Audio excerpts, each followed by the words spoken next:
বিশমুৰি primary committee BPF দলৰ আণ্ডাৰত আৰু হলথুগাঁও প্ৰাইমাৰী বিপিএফ দলৰ আণ্ডাৰত কেইজনমান আপছু ৱাৰ্কাৰ আৰু ইউপিপিএলৰ ৱাৰ্কাৰ আৰু এক্স এনডিএফবি ৱাৰ্কাৰসকলে আমাৰ বিপিএফ দলত জইনিং কৰিছে। টোটেল 27 জন।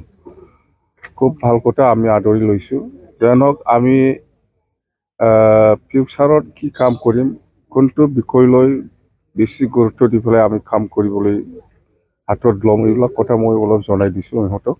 সেইবিলাক গোটেই কথা আমাৰ অহা 20 আৰু 21 তাৰিখত যিটো বিপিএফ দলৰ 2 দিনীয়া কাৰ্যসূচী লৈ পেলাই যিটো ট্ৰাইনেল কনফাৰেন্স হ'ব, সেইবিলাক এই সময়ত ডেলিগেট হাউচ আৰু CWC মিটিঙত আলোচনা কৰা হ'ব। বিশেষ কৰি বিপিএফে এইবাৰ যদি চৰকাৰ আহে, চৰকাৰটো আহিবই, চৰকাৰ অহাৰ পিছত আমি বিশেষ কৰি ইয়াং জেনেৰেশ্যনটো আমি কেনেকৈ ইনভলভ কৰি পেলাই কাম কৰিব পাৰে, তাৰ কাৰণে আমি বেছি গুৰুত্বপূৰ্ণভাৱে আলোচনা কৰিম। মুঠতে আমি কৈ আছোঁ যে যিহেতু BTCৰ যিটো ভৱিষ্যত এই ইয়াং জেনেৰেশ্যনৰ ওপৰত নিৰ্ভৰ কৰিব, সেইকাৰণে আমি এইসকলক লৈ পেলাই কেনেকৈ আগন্তুক দিনবোৰত BTCত ইনভলভ কৰি পেলাই কাম কৰিব পাৰে, তাৰ কাৰণে আমি চৰ্চা কৰিম বুলি আমি কৈছোঁ। ইতিমধ্যে আমাৰ কিছু প্ৰজেক্ট আমি চিন্তা কৰিছোঁ। এইবিলাক প্ৰজেক্টৰ কথাটো আপোনালোকে নিশ্চয় গম পাই আছে, যেনেবা সেল্ফ এমপ্লয়মেণ্ট, স্কিল ডেভেলপমেণ্ট, এইবিলাকৰ স্কিল ডেভেলপমেণ্ট থ্ৰু দি মানে সেল্ফ এমপ্লয়মেণ্ট কিবাটো আমি কেনেকৈ কৰিব পাৰি, ইয়াৰ কাৰণে আমি বহুত কিবা লগতো আমি যোগাযোগ কৰি আছোঁ। মুঠতে সব মানুহে চাকৰি কৰাটো বা চাকৰি পোৱাটো সম্ভৱ নহয়, সেইকাৰণে আমি বহুত মানে বড়োই হওক, কোনোবা আদিবাসী হওক, বা কোনোবা কোচ ৰাজবংশী হওক, বা নেপালী হওক, বা মুছলিম হওক, বা নাথযোগী, বা সূত্ৰধৰ,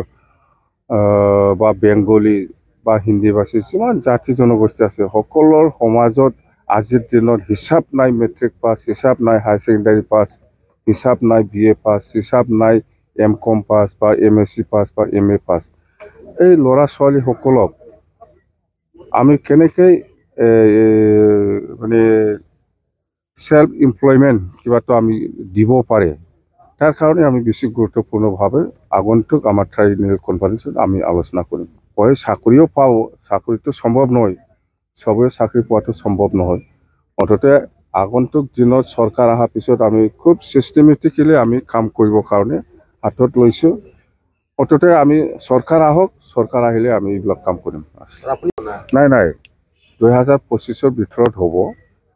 নাই, আমাৰ কথাটো হ'ল কি, যেনিবা প্ৰমোদ বড়োৱে আজিৰ দিনত 5টা বছৰৰ যিটো পইচা ইনষ্টলমেণ্ট, 5 বছৰৰ যিটো টেনৰ পইচা, 2020ত পইচাটো সি ব্যৱহাৰ কৰিছে, 21ত ব্যৱহাৰ কৰিছে, 22ত ব্যৱহাৰ কৰিছে, 23ত ব্যৱহাৰ কৰিছে, 24ত ব্যৱহাৰ কৰিছে। 5টা বছৰে পায়, ইয়াতকৈ বেছিতো পইচা ব্যৱহাৰ কৰিব নোৱাৰে।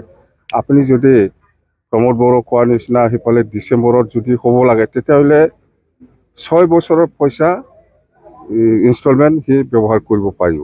এইটোতো সম্ভৱ নহয়, 5 বছৰ অলৰেডি হৈ গ'ল পইচা ব্যৱহাৰ কৰাটো।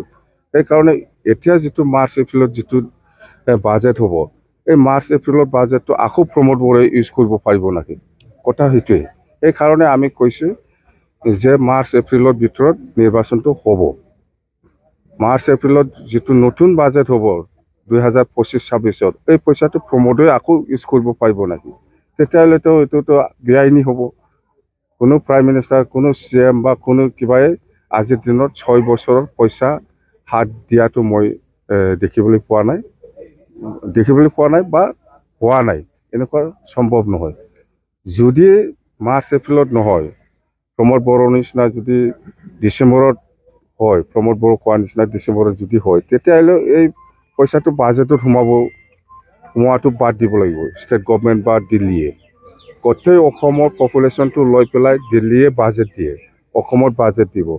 অসমে কোনটো কাউন্সিলত কিমান দিব লাগে সেইটো বাজেট কৰিব। তেতিয়াহ'লে এই BTC 2025-26ত বাজেটটো তেতিয়াহ'লে অসম চৰকাৰে বাদ দিব লাগিব।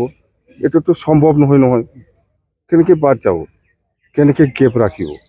সেইকাৰণে মই কৈ আছোঁ যে মাৰ্চ এপ্ৰিলত হোৱাটো সম্ভাৱনাটো বেছি আৰু হ'ব লাগে আপোনালোকে মানি নলয় বেলেগ কথা আমি আইনগতভাৱে আমি কৈছোঁ যে 2025 মাৰ্চ এপ্ৰিলত নিৰ্বাচনটো হ'ব লাগে যদি নহয় তেতিয়াহ'লে প্ৰমোদ বড়োৱে BTCৰ 6 বছৰ ৰানিং হ'ব এইখিনি কেনেকৈ কৰিছে প্ৰিপাৰেশ্যন বিৰাট ভাল চলি আছে আমাৰ প্ৰত্যেকটা জিলাৰ প্ৰিপাৰেশ্যন ভাল প্ৰাইমাৰী লেভেল হওক ব্লক লেভেল হওক বিৰাট ভাল প্ৰিপাৰেশ্যনটো দেই প্ৰমোদ বড়োৱে যিটো ভিজন ডকুমেণ্ট এই ভিজন ডকুমেণ্ট যিমান নবনাওক কিয় আগতো বনাইছিল সি বহুত কাম কৰিবৰ কাৰণে মেলা ভিজন ডকুমেণ্ট বনাইছিল প্ৰচাৰ কৰিছিল এটাওতো কাম কৰা নাই সি আৰু আজি BTC অঞ্চলৰ সকলো জাতি জনগোষ্ঠীক লৈ পেলাই কি কাম কৰিম ইয়াৰো ভিজন ডকুমেণ্ট বনাই আছে বুলি কৈছোঁ বনাওক কোন জাতিয়ে বিশ্বাস কৰিব তাক আজিলৈকে এটা জাতিৰ কাৰণে কাম কৰা নাই সি দেই থেংক ইউ